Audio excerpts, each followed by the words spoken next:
کہ وہاں فرمایا گیا تھا کہ تین جو سب سے بڑے بڑے گناہ ہیں والذین لا يدعون مع اللہ الہا آخر،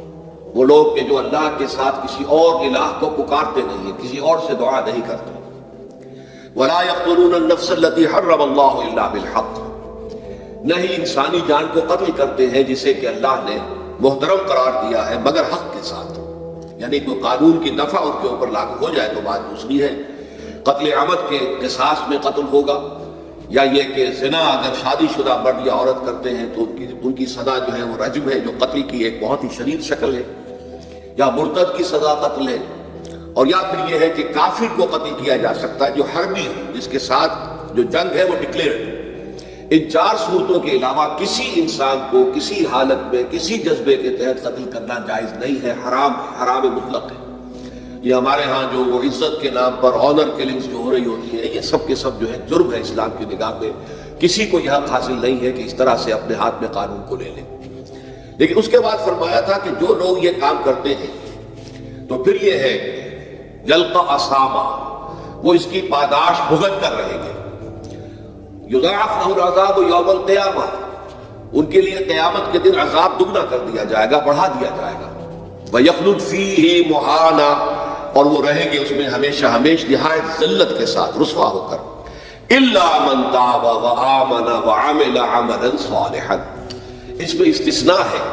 کہ جو توبہ کرے اور تجدید ایمان کرے یا ایمان لائے، اگر پہلے کافر تھا تو ایمان لائے گا، اور اگر پہلے مسلمان تھا لیکن یہ کہ یہ گناہ سرزد اس سے ہوا تو گویا کہ ایک طرح کے کفر میں وہ داخل ہو گیا تھا، ایمان حقیقی سے محروم ہو گیا تھا، تو گویا کہ تجدید ایمان کرے۔ الا من تاب وآمن وعمل عملا صالحا، اور پھر اس کا عمل تبدیل ہو جائے، عمل درست ہو جائے، غلط کام کو فی الواقع چھوڑ دے۔ فاولئک یبدل اللہ سیئاتہم حسنات، تو یہ وہ لوگ ہیں کہ اللہ تعالیٰ ان کی برائیوں کو بھلائیوں سے بدل دے گا۔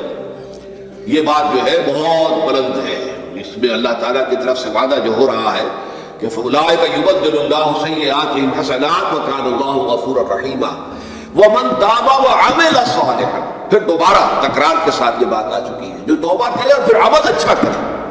فَإِنَّهُ يَتُوبُ إِلَى اللَّهِ مَتَابًا، تو وہ ہے جو حقیقت میں توبہ کرتا ہے اللہ کی جناب میں جیسے کہ توبہ کرنی چاہیے، عمل میں کوئی تبدیلی نہ ہو، اور توبہ کی تسبیح ہوتی رہے، استغفر اللہ ربی من کل ذنب واتوب الیہ، آپ نے 10 تسبیحیں کر دی، 1000 مرتبہ کہہ لیا، یہ سب زیرو ہے اللہ کی نگاہ میں۔ ذکر کا ثواب مل جائے گا کہ اتنا وقت آپ نے اللہ کا نام لیا ہے، اللہ کا ذکر کیا ہے، اس کا ثواب تو ملے گا، لیکن یہ توبہ نہیں ہے، اس سے کسی گناہ کی معافی کا کوئی سوال نہیں ہوتا، اس سے برائیوں کے بھلائیوں میں بدلنے کا کوئی امکان نہیں، اس سے اس کی سزا سے بچنے کی کوئی سبیل نہیں۔ اب سورۃ تحریم میں خاص طور پر ایک خاص جو پس منظر ہے اس کے اعتبار سے یہ آیت آ رہی ہے، یا ایھا الذین آمنوا توبوا الی اللہ توبۃ نصوحا، اے وہ لوگوں جو ایمان لائے ہو، اے ایمان کے مدعی ہو، دعوے دار ہو، توبہ کرو اللہ کی جناب میں، لیکن وہ توبہ خالص ہونی چاہیے، توبۃ نصوحا۔ اس سورہ مبارکہ کے پس منظر کو نوٹ کیجئے تو اس میں ایک خطا اجتہادی کہہ لیجیے حضور سے ہو گئی تھی صلی اللہ علیہ وسلم، اگرچہ وہ خطا جانب خیر میں تھی، اچھے کام کے لیے تھی، برے کام کے لیے نہیں تھی، کہ آپ نے اپنی ازواج مطہرات کی دل جوئی کے لیے ایک شے جو اللہ کی طرف سے آپ کے لیے حلال تھی اس کو استعمال نہ کرنے کی قسم کھا لی، تو اس پر حضور کو روکا گیا، یا ایھا النبی لما تحرم ما احل اللہ لک تبتغی مرضات ازواجک، اے نبی کیوں آپ اپنے اوپر حرام ٹھہراتے ہیں وہ شے جو اللہ نے آپ کے لیے حلال قرار دی ہے؟ کیا آپ اپنی بیویوں کی رضا جوئی کے لیے ایسا کر رہے ہیں؟ واللہ غفور رحیم، اللہ غفور ہے، رحیم ہے، اللہ نے آپ کی اس خطا سے درگزر کیا ہے، لیکن قد فرض اللہ لکم تحلۃ ایمانکم، اللہ تعالیٰ نے راستہ تمہارے لیے کھول دیا ہوا ہے کہ ایسی قسموں کو کھولا جا سکتا ہے، جس کے لیے کہ سورہ مائدہ کے اندر کفارہ دے دیا گیا، تو گویا کہ حضور کو یہاں حکم دیا جا رہا ہے کہ آپ اپنے اس قسم کا کفارہ دیجئے، قسم کا، اور یہ جو قسم ہے اس کو کھول دیجئے۔ نمبر 2 پہ پھر 2 ازواج مطہرات کا معاملہ آیا کہ حضور نے ایک راز کی بات کہی ایک زوج محترمہ سے، لیکن انہوں نے وہ راز جو ہے وہ دوسری زوج محترمہ کو پہنچا دیا جن میں زیادہ آپس میں قریبی تعلق تھا، تو گویا کہ یہ بھی ایک طرح سے خیانت ہو گئی، اس لیے کہ راز جو ہے وہ تو ایک امانت ہوتا ہے،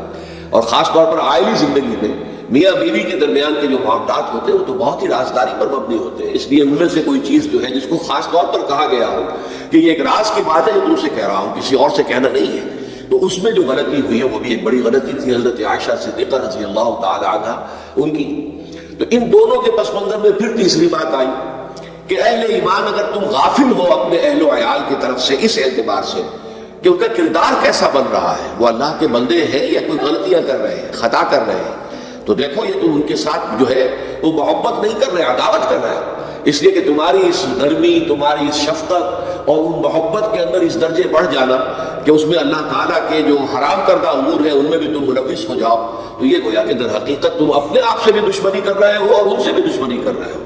اپنے آپ سے دشمنی کر رہے ہو کہ تمہاری عاقبت خراب ہوگی، ان سے دشمنی کر رہے ہو کہ ان کی اگر تربیت غلط ہو جائے گی تو گویا کہ وہ جہنم کا نوالا بنیں گے. اب اس تین چیزوں کے پس منظر میں فرمایا جا رہا ہے یا ایھا الذین آمنوا توبوا الی اللہ توبۃ نصوحا، اے ایمان والو، اے ایمان کے دعوے دارو، اللہ کی جناب میں توبہ کرو، لیکن توبہ خالص نصوحا. پہلی بات تو یہ جانیے، میں نے بھی یقیناً پہلے بھی عرض کیا ہوگا لیکن دہرانے میں کوئی حرج نہیں ہے، عربی زبان میں یہ دو الفاظ بہت قریب ہیں، آبا یعوب اوبل اور تابا یتوب توبت یا توبتن. آبا یعوب اوبل بھی ہوتا ہے واپس لوٹنا، لیکن یہ ہے کسی یعنی مادی چیز کی طرف سے واپس لوٹنا. ایک ہے تابا یتوب توبن یا توبتن، وہ کسی فعل سے، معنوی چیز سے پلٹ آنا، لوٹ آنا. چنانچہ بڑی پیاری جو دعا حضور صلی اللہ علیہ وسلم مانگا کرتے تھے، آپ کی مصنون دعاؤں میں سے ہے، جب آپ سفر پر گئے واپس گھر آئے تو گھر میں داخل ہوتے ہوئے آئبونا تائبونا لربنا حامدون، ہم پلٹ کر آ گئے ہیں سفر سے، وطن سے میں پہنچ گئے ہیں، گھر میں داخل ہو رہے ہیں اور ہم اس حال میں بھی اپنے رب کی جناب میں توبہ بھی کر رہے ہیں، رجوع کر رہے ہیں اللہ کی جناب میں اور اپنے رب کی حمد کرتے ہوئے داخل ہو رہے ہیں. آئبونا تائبونا لربنا حامدون. اسی طرح آپ بازار جائیں، اس کے بعد اپنے گھر میں داخل ہو تو یہ دعا پڑھیں، تو یہ گویا یہ بہت ہی ایک سمجھیے مبارک، بہت سی اس کے اندر برکات ہوگی. تو اس میں بھی لفظ ہے آبا یعوب اوبل، تابا یتوب توبن، یہ دونوں کے بہت قریب آ گئے. آئبونا تائبونا لربنا حامدون، توبوا الی اللہ. آپ الہ کو نوٹ کیجئے، یہ توبہ کا لفظ بھی بہت سے ایسے الفاظ میں سے عربی زبان کے، جیسا کہ اس سے پہلے ہم دیکھ چکے ہیں کہ ایک لفظ ہے رغبہ، رغبہ رغبت، رغبت جسے اردو میں ہم بولتے ہیں. رغبہ الہ ہوگا تو کسی شے کی طرف رجحان ہونا، اس کی طرف پیدا ہو جانا، اس کی خواہش پیدا ہو جانا. اور رغب عن ہوگا تو کسی چیز سے متنفر ہو جانا، دور ہٹ جانا، دور چلے جانا. ورب ایک ہی ہے، پریپوزیشن کی چینج سے بالکل برعکس نتیجہ نکل آئے. ومن رغب عن سنتی فلیس منی، جسے میری سنت پسند نہیں ہے، جو اس سے ہٹتا ہے، پیچھے ہٹتا ہے، اس کو ترک کرتا ہے، اس کا مجھ سے کوئی تعلق نہیں. اسی طرح مالا یمیل و میلن، مالا الہ کسی شے کی طرف مائل ہونا، مالا عن اس شے سے ہٹ جانا، پیچھے ہٹ جانا، نفرت ہو جانا. اسی میں وہ لفظ تھا فقط فقط قلوبکما، تمہارے دل جو ہے وہ تو مائل ہو ہی گئے. سغا بھی الہ ہوگا تو اس کے معنی کسی شے کی طرف مائل ہو جانا، عن ہوگا تو کسی شے سے متنفر ہو جانا. تو وہاں میں عرض کر چکا تھا فقط فقط قلوبکما، تو اے نبی کی دونوں بیویوں، تمہارے دل تو یقیناً اللہ کی طرف مائل ہو چکے ہیں، توبہ کی طرف مائل ہو چکے ہیں، لیکن زبان سے یہ کہتے ہوئے کہ حضور معاف کر دیجیے غلطی ہو گئی، یہ کس میں ذرا حجاب آ رہا ہے. ظاہر بات ہے شوہر اور بیوی کے درمیان جس طرح کا تعلق ہوتا ہے تو اس میں یہ کہ بسا اوقات اپنی غلطی کو واضح الفاظ میں تسلیم کرنے میں کچھ ہچکچاہٹ سی ہوتی ہے. تو وہ ایک کیفیت تھی کہ تمہارا دل تو مائل ہو چکا ہے، لیکن یہ کہ تم ذرا زبان سے بھی کہو، اقرار کرو. اسی طریقے سے یہ لفظ توبہ ہے. توبہ الہ ہے، کسی کی جناب میں توبہ کرنا. جب اللہ تعالیٰ کی طرف توبہ کا لفظ آئے گا تو توبوا الی اللہ توبۃ نصوحا، اللہ کی جناب میں توبہ کرو. اور جب اللہ تعالیٰ توبہ کرتا ہے، یہ لفظ جو ہے دو طرف استعمال ہوتا ہے. تواب بندہ بھی ہے، تواب اللہ بھی ہے. اللہ تواب ہے، بہت توبہ کا قبول کرنے والا. بندہ تواب ہے، بہت زیادہ توبہ کرنے والا.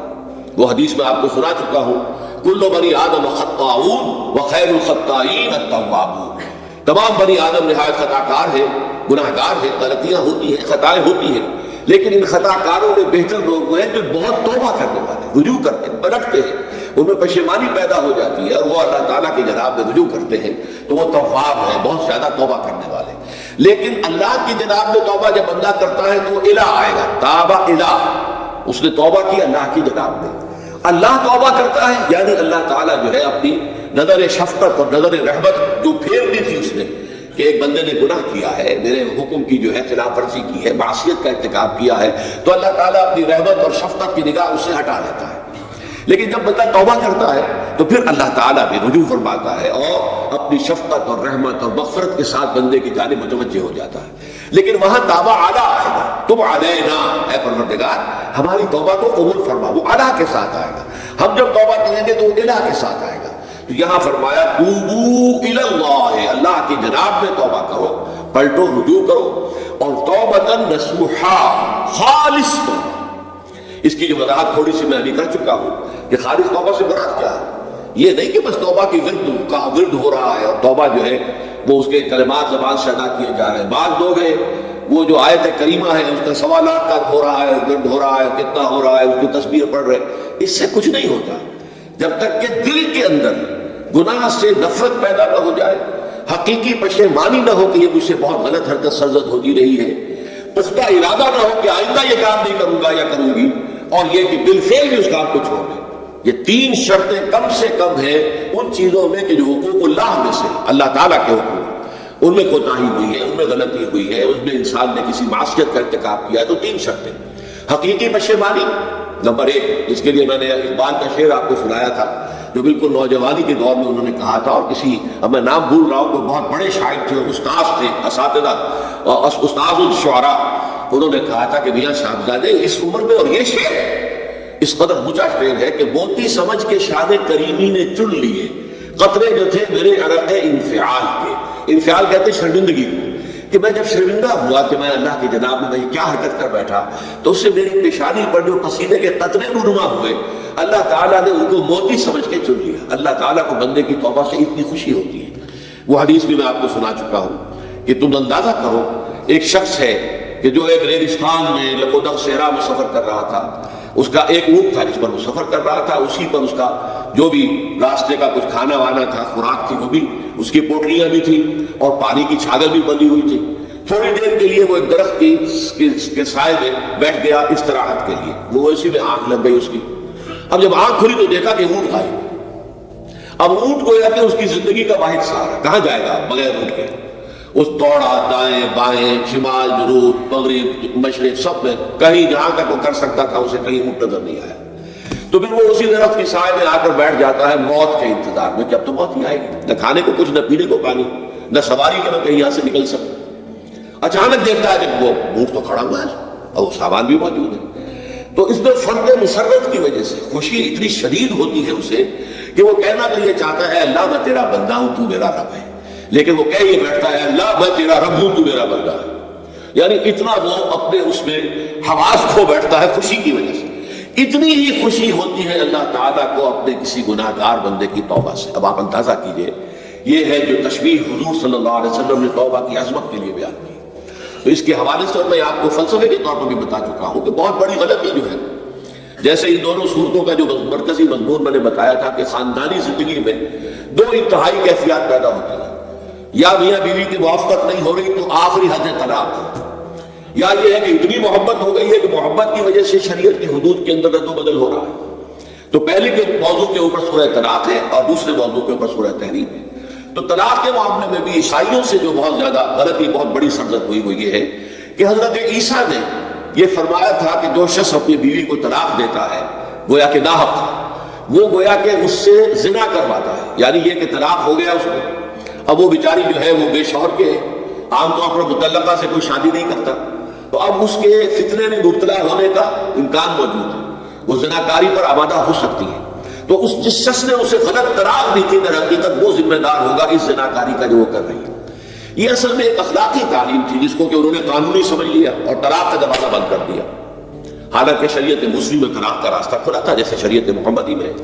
کہ اگر کوئی صورت ایسی ہے کہ مزاج نہیں مل رہا ہے تو ٹھیک ہے علیحدہ ہو جاؤ، سیپریشن کا راستہ کھلا ہوا ہے۔ اگرچہ اللہ کو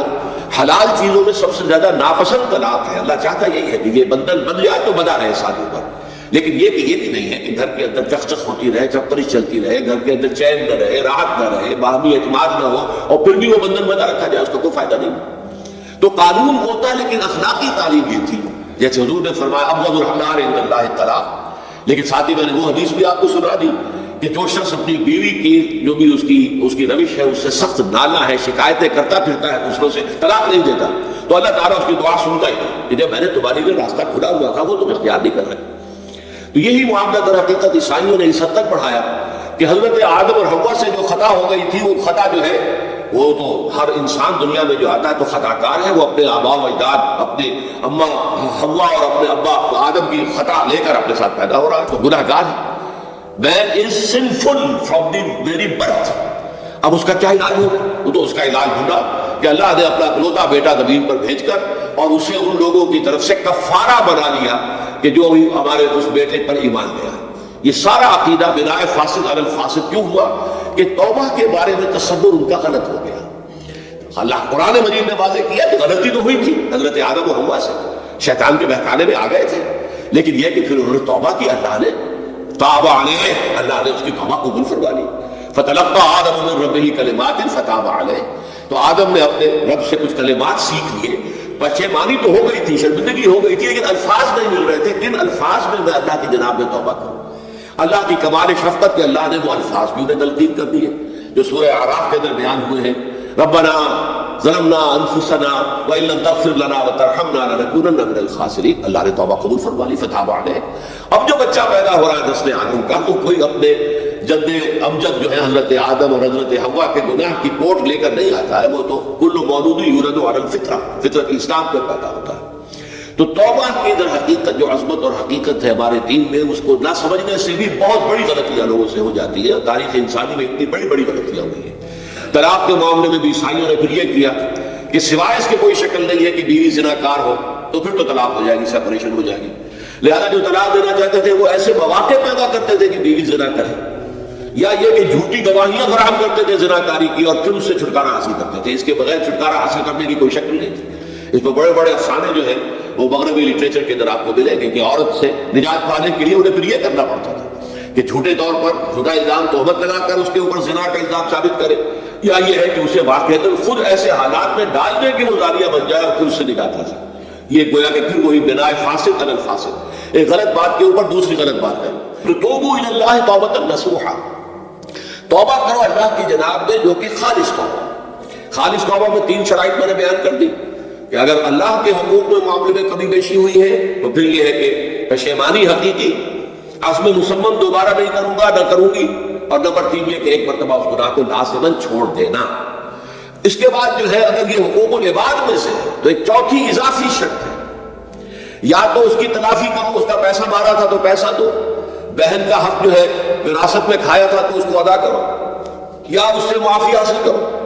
یا پھر ایک شکل ہو سکتی ہے کہ اگر وہ فوت بھی ہو گیا ہے، کوئی شکل نہیں ہے، اس کی طرف سے صدقہ و خیرات کرتے رہو، اللہ یہ میں کر رہا ہوں اس کے حساب میں اس کو جمع کر دیں، اور میری جو کوتاہی تھی اس کو معاف فرما دیں، اس کو جو ہے وہ ڈیبٹ کریڈٹ ہو جائے گا،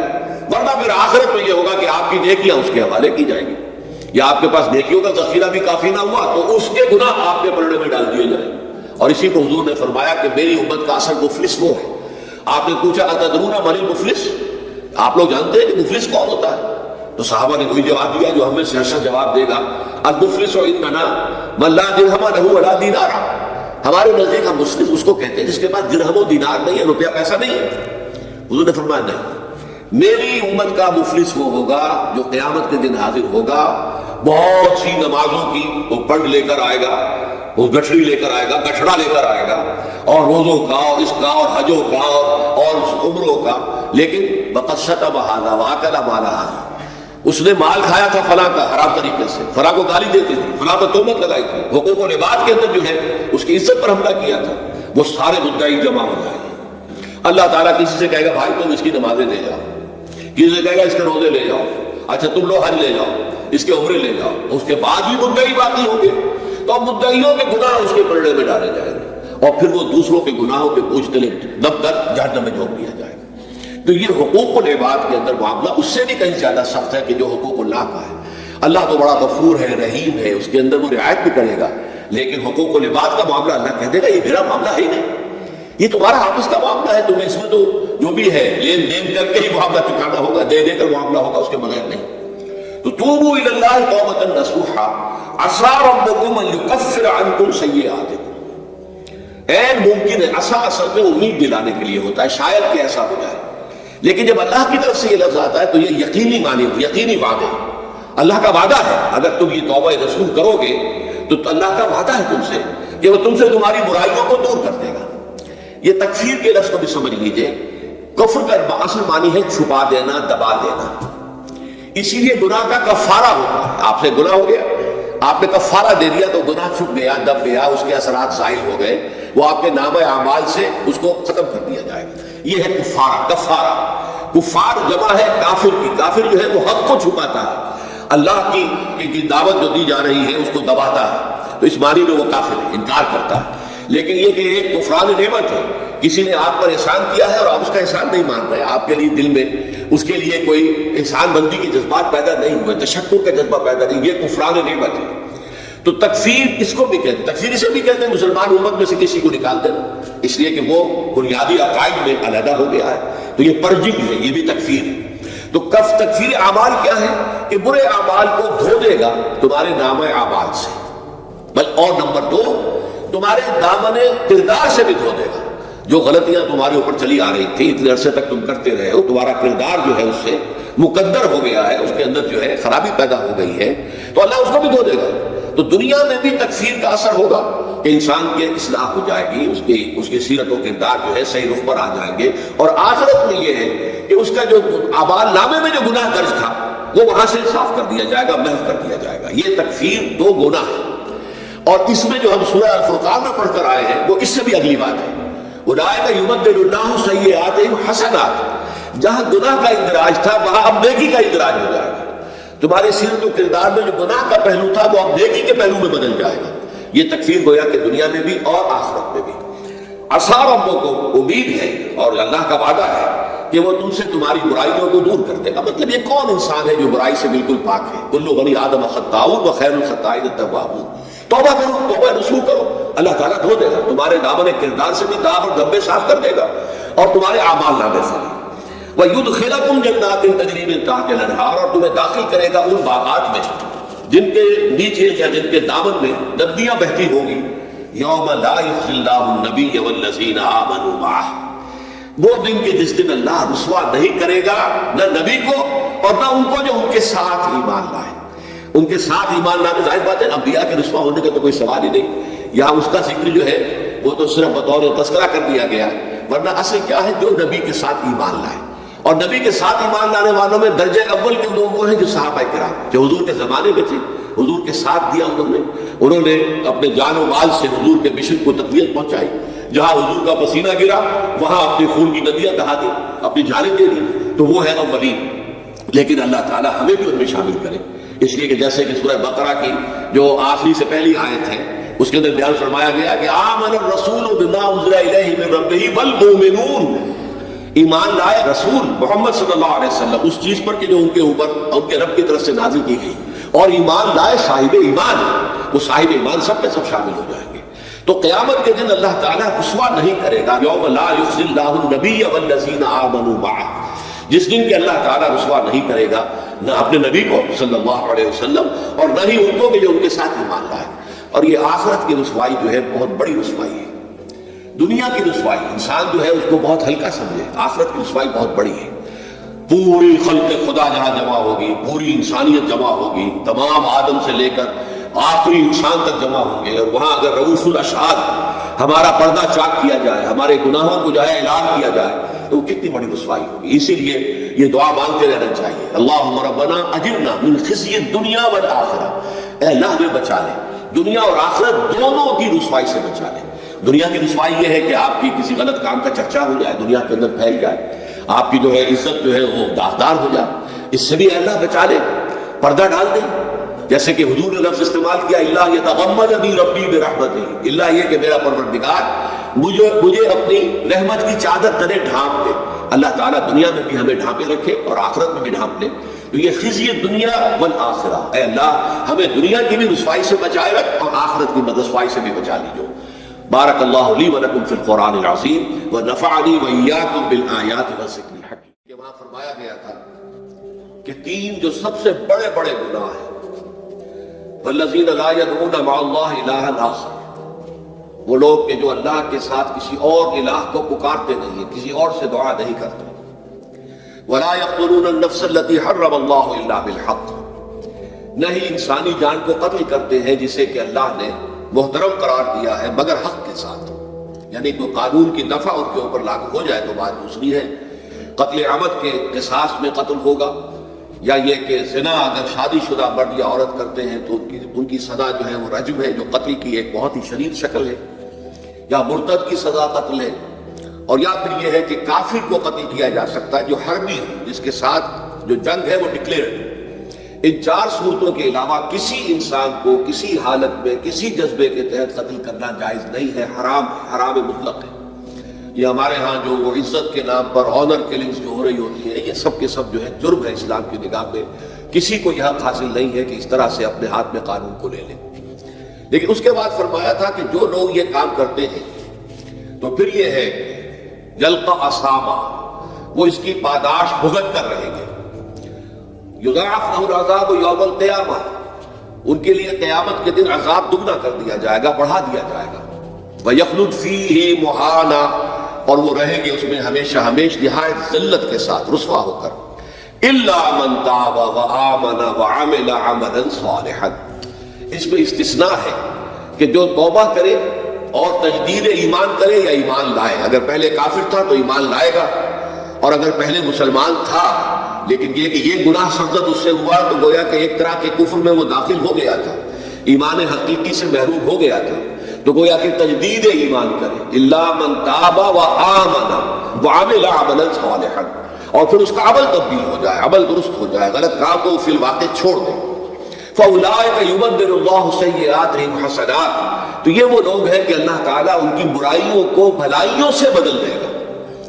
یہ بات جو ہے بہت بلند ہے، اس میں اللہ تعالیٰ کی طرف سے وعدہ جو ہو رہا ہے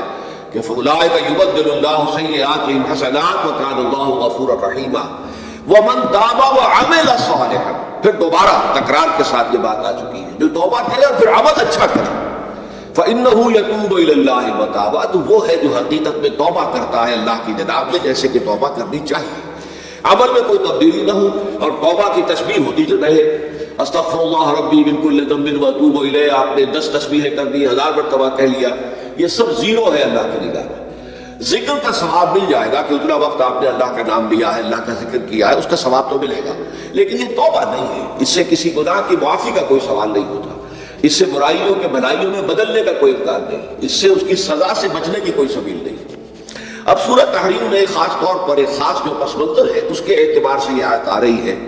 یا ایھا الذین آمنوا توبوا الی اللہ توبۃ نصوحا، اے وہ لوگوں جو ایمان لائے ہو، اے ایمان کے مدعی ہو، دعوے دار ہو، توبہ کرو اللہ کی جناب میں، لیکن وہ توبہ خالص ہونی چاہیے، توبۃ نصوحا۔ اس سورہ مبارکہ کے پس منظر کو نوٹ کیجئے تو اس میں ایک خطا اجتہادی کہہ لیجیے حضور سے ہو گئی تھی صلی اللہ علیہ وسلم، اگرچہ وہ خطا جانب خیر میں تھی، اچھے کام کے لیے تھی، برے کام کے لیے نہیں تھی، کہ آپ نے اپنی ازواج مطہرات کی دل جوئی کے لیے ایک شے جو اللہ کی طرف سے آپ کے لیے حلال تھی اس کو استعمال نہ کرنے کی قسم کھا لی، تو اس پر حضور کو روکا گیا، یا ایھا النبی لم تحرم ما احل اللہ لک تبتغی مرضات ازواجک، اے نبی کیوں آپ اپنے اوپر حرام ٹھہراتے ہیں وہ شے جو اللہ نے آپ کے لیے حلال قرار دی ہے؟ کیا آپ اپنی بیویوں کی رضا جوئی کے لیے ایسا کر رہے ہیں؟ واللہ غفور رحیم، اللہ غفور ہے، رحیم ہے، اللہ نے آپ کی اس خطا سے درگزر کیا ہے، لیکن قد فرض اللہ لکم تحلۃ ایمانکم، اللہ تعالیٰ نے راستہ تمہارے لیے کھول دیا ہوا ہے کہ ایسی قسموں کو کھولا جا سکتا ہے، جس کے لیے کہ سورہ مائدہ کے اندر کفارہ دے دیا گیا،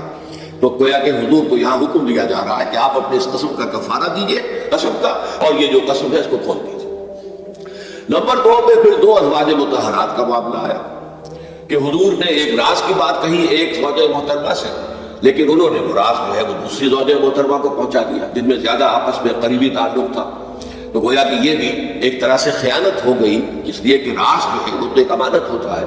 اور خاص طور پر عائلی زندگی میں میاں بیوی کے درمیان کے جو معاملات ہوتے ہیں وہ تو بہت ہی رازداری پر مبنی ہوتے ہیں، اس لیے ان میں سے کوئی چیز جو ہے جس کو خاص طور پر کہا گیا ہو کہ یہ ایک راز کی بات ہے جو تم سے کہہ رہا ہوں، کسی اور سے کہنا نہیں ہے، تو اس میں جو غلطی ہوئی ہے وہ بھی ایک بڑی غلطی تھی حضرت عائشہ صدیقہ رضی اللہ تعالی عنہ ان کی۔